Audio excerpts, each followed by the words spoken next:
Сіздерге суроо бермекчимин да. Акылдуу жана данышман деген эки сөздүн айырмасы барбы? Албетте бар, туурабы?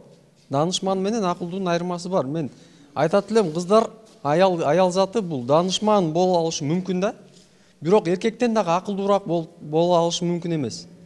Бул нерсеге баарыңыздар эле кошулат болуш керексиздер деп ойлойм да. Ошон үчүн тарыхтан бир мисал келтирсек, аял затынын данышмандуулугу жөнүндө. Бир күнү бир мамлекеттин башчысы өзүнүн кол алдындагы иштегендерин башкарып жүрүп бир саякатка аттанышат да. Ошол саякаттан кол алдындагы өзүнүн кызматчылары бир мүшкүлгө кагылышат да. Анан ошол жерден ал буйрук берет да. Өзүнүн кызматчыларына буйрук берет. Буйрук бергенде алар эч кимиси баш ийбей коет да. Ийбегенде ошол жерден аял эмне кылат?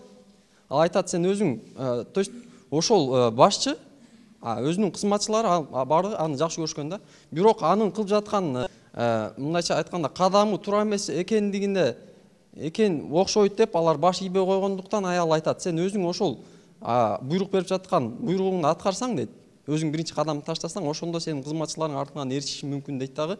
Анан чындыгында эле ошол башчы өзү кадам таштайт да.